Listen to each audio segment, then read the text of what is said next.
vous êtes dans le monde où plusieurs privés doivent investir pour du long terme. Les théories économiques recommandent que pour la sécurité de leurs investissements, qu'ils puissent avoir des organismes qui les protègent et également jouent la sécurité du consommateur pour lequel ces gens produisent du service.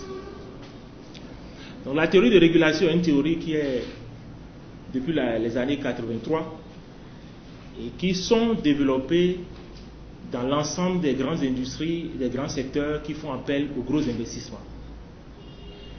Et le secteur de l'électricité, par comparaison, le secteur des chemins de fer, le secteur de l'eau et le secteur donc, des télécommunications qui est l'objet de notre discussion. Donc toutes les industries en réseau, plusieurs acteurs doivent se donner des services en s'interconnectant à des infrastructures, en ayant des relations entre eux. Il faut quelqu'un pour les réguler, sinon le premier impact, c'est l'impact concurrentiel, que le plus fort puisse tuer les plus faibles et en retour se retourner contre les consommateurs qui seront les derniers faibles. Le Bénin, dans son expérience donc de régulation, a commencé par le secteur des télécommunications. Puis on en est venu à des secteurs comme l'électricité, comme des secteurs aujourd'hui comme la santé et comme des secteurs comme l'éducation, où toutefois on n'entend pas la dénomination autorité de régulation, mais quand vous lisez les attributions, vous allez vous rendre compte que ce n'est rien d'autre que le rôle d'un régulateur. La régulation est donc née fondamentalement par le premier test, donc la loi 2002, qui vous souviennent qu'en 2002, il y a eu 2 ordonnances. L'ordonnance portant politique des services de télécommunications et l'ordonnance donc créant l'autorité de régulation des postes et télécommunications de l'époque, 2005. Cette autorité a été mise en place en 2005, puis en 2006, dans le cadre d'un programme de réforme du secteur des télécommunications, cette autorité a été donc mise en parenthèse pour donner place à l'autorité transitoire de régulation des postes et télécommunications. Les missions n'ont pas varié. Les appellations peut-être ont changé. 2006, il fallait écrire maintenant une loi, parce que l'ordonnance 2002 devrait permettre donc de mettre en place le cadre législatif et réglementaire du secteur de communication électronique. Ce cadre n'a pas pu voir le jour au Bénin très tôt. Le cadre a vu le jour donc en 2014, à travers le vote le 13 mai 2014 de la loi 2014-14.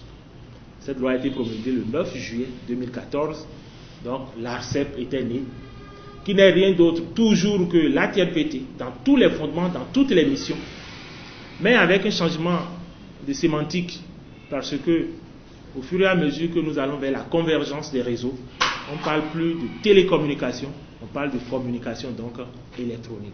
Donc la dénomination est devenue ARCEP. Donc pour me résumer, vous avez le régulateur qui fonctionne au Bénin depuis donc 2006. Sous l'appellation ATRPT de 2006 à 2014, sous l'appellation ARCEP de 2014 à 2018, repris encore sous l'appellation ARCEP avec le code du numérique d'avril 2018. L'ARCEP est organisé à travers 2 tests. Vous avez le test législatif. Le test législatif est dans la droite ligne de ce qui est attendu des autorités de régulation.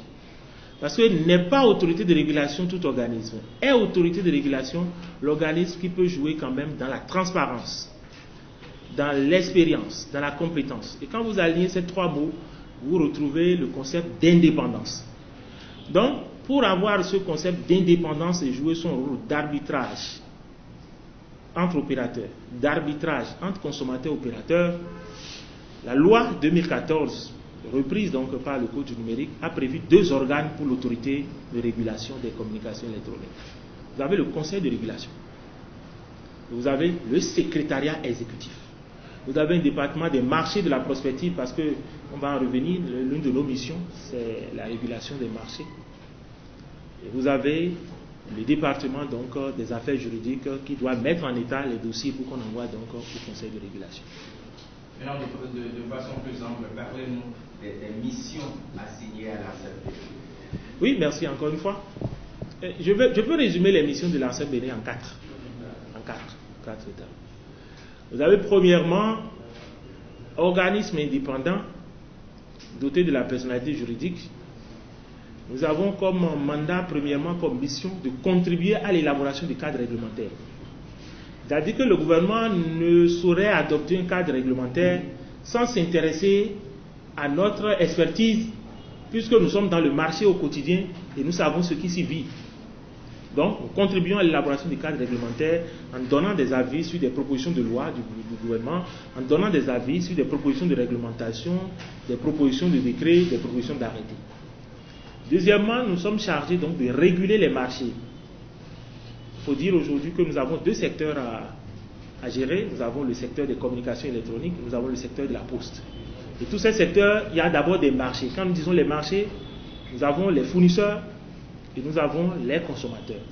Pour que ces fournisseurs s'établissent au Bénin, ils doivent avoir des autorisations. Nous sommes chargés de conduire les processus jusqu'à ce que le gouvernement signe les conventions. Nous sommes chargés de régler les différends donc entre ces gens pour qu'il y ait la libre concurrence. Parce que quand il n'y a pas de libre concurrence, c'est que le choix du consommateur donc est altéré. Et troisièmement, nous avons un rôle sur lequel tout le monde nous interpelle, et je suis convaincu que ça ne passera pas inaperçu ici, c'est de veiller à la protection du consommateur. Merci beaucoup. C'est ma seconde question. Vous pouvez juste servir la réponse à cette question-là. Sinon, j'allais vous demander les moyens par lesquels le consommateur peut vous saisir lorsqu'il est offensé. Je le répéterai, l'autorité de régulation a un call center. L'autorité de régulation, vous l'appelez avec le 131, sans coût. Et on vous répond. Je dis sans coût, on vous répond. Nous avons, sur ceux qui vous allez sur notre site web, vous pouvez vous plaindre directement en relatant. Et c'est une plateforme organisée qui vous permet, en série de questions, d'évacuer un certain nombre d'éléments avant d'aboutir. Et quand vous prenez notre plateforme, et vous prenez la plateforme du médiateur de communication électronique en France, vous allez voir que c'est stratifié de la même manière. Et le suivi même de votre plainte, vous n'avez même pas besoin de venir chez nous. Sur la même plateforme, vous avez à quelle étape c'est? À quelle étape c'est? Et sur notre site web, vous allez voir les informations sur les réseaux. Bon nombre dans le monde, on parle de la régulation par la data, c'est-à-dire donner les informations aux consommateurs pour qu'ils puissent sanctionner eux-mêmes. On ne doit pas attendre que le régulateur puisse mettre des sanctions. Ce n'est pas ça qui est le problème.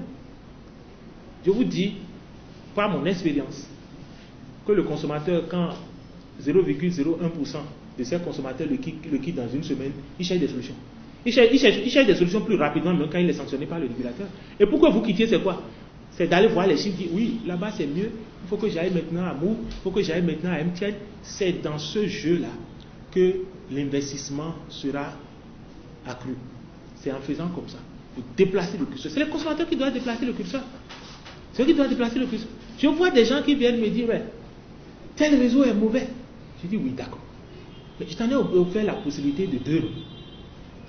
Moi, je ne peux pas te choisir ton réseau, mais si tu dis que c'est mauvais, que tu es là-dessus, c'est que c'est le meilleur pour toi. Si je t'ai offert 2, et tu dis, quelqu'un est venu même me dire, mais tel réseau, est-ce qu'ils ne sont pas submergés?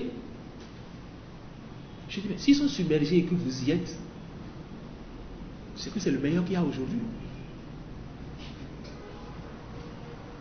Non, le consommateur doit comprendre qu'on n'est pas sur un réseau parce qu'on aime les gens, parce que son parent est là-dessus, on y est parce qu'on trouve sa satisfaction. Et on a enlevé tous les freins qui peuvent bloquer quelqu'un pour qu'il ne quitte pas un réseau. Aujourd'hui, nous avons des équipements qui nous permettent de faire les contrôles en temps réel. Vous venez sur notre site de 20 hectares qui est situé donc à Révier, vous l'avez. Nous avons également, au départ, pour attribuer les fréquences qui sont de la gestion des ressources rares, nous devons faire également appel à des cabinets pour le faire. Vous allez voir que nous avons 2 grandes stations mobiles. Le centre que nous appelons le centre de contrôle de fréquences a coûté pour l'État béninois plus de 2 milliards de francs CFA. C'est un centre qui a été mis en œuvre à partir des années 2012. Qu'il vous souvienne que quand le nouveau gouvernement s'est installé en 2016, il y a eu plusieurs ateliers. Il y a eu ce qu'on a appelé Innov 2021. Il y a eu des travaux pour mettre en place le document de politique sectorielle. Et le document de politique sectorielle, ça fait partie, c'est la vision stratégique du gouvernement dans le secteur des communications électroniques. Donc, il faut maintenant que cette vision soit implémentée dans les outils de mise en œuvre donc, de la politique du secteur. Donc, il y a, comme je l'ai dit, la mise en conformité par rapport à la loi, qui ne sont rien d'autre que des questions qui ne sont pas très, très importantes, mais il y a des questions essentielles dedans, à savoir, hier, on devrait instruire par exemple les plaintes des associations de consommateurs seulement. Aujourd'hui, on doit instruire les plaintes des consommateurs et des associations de consommateurs, par exemple, qui ont un mandat du consommateur.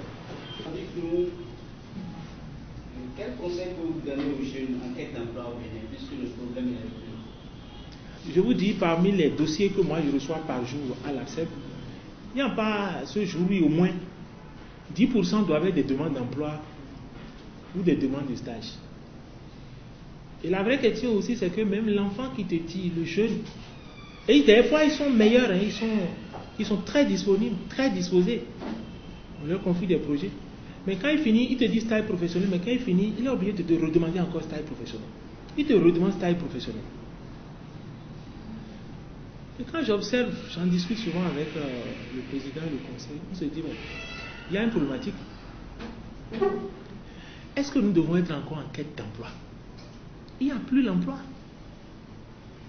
Moi, quand je regarde, moi je suis conscient que je ne pourrais pas trouver de l'emploi à ce jeune-là, malgré toute la compétence et sa disponibilité. Moi, je n'ai pas une grande expérience de cela.